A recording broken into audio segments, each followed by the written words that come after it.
This video is going to be about kind of a psychological topic related to creating art. There have been times in the past where I've intentionally set out to sort of do like a capstone project or try to intentionally show what I've learned lately, show my progress, or implement everything that I've been working on at the same time.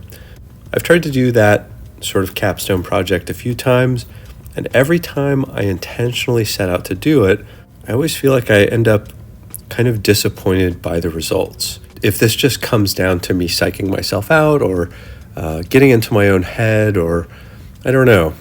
I feel like, I don't know if this is generally, I paint better when I'm looser, when I come in with no preconceived notions, when I just go in and paint for the fun of it and keep myself in kind of that loose, relaxed state. I think the results are better when I behave that way or when I approach it that way.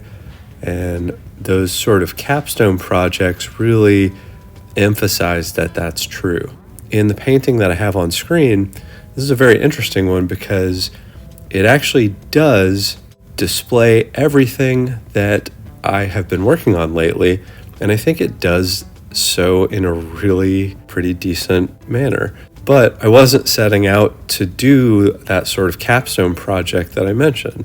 It wasn't my intention at all. In fact, you can probably hear this in my voice a little bit, but I was just recovering from the flu when I painted this. It was the first day that I was really starting to feel better. So I got my paints and my paintbrushes out and I just did some painting. I just really missed it. I hadn't done it in a while. I didn't have any preconceived ideas or high-minded concepts or anything. I just wanted to have fun. The thought did cross my mind about things that I've enjoyed doing lately, and one of those things is figure studies. I've been doing a lot of them, so I wanted to do another one. But lately I've also been thinking a lot about expressive eyes. I just did a whole video on expressive eyes and wanting to practice kind of the subtlety of eyes a little bit more. And when I do figure studies, oftentimes the scene and the subject are too small to get into eye details and really make that subtlety work for me. So I thought it would be nice to try to incorporate that as well, just for fun. And so I got the figure study, and somehow I actually got the expressive eye practice in here too, which I didn't push myself hard to make it happen, but it just kind of happened. So that was nice. I was actually able to do both of those things. Another thing that I've been trying to push myself to do in some paintings lately too is explore color more. A lot of times the palettes that I use are very gray and beige and brown and don't have a lot of vibrant color.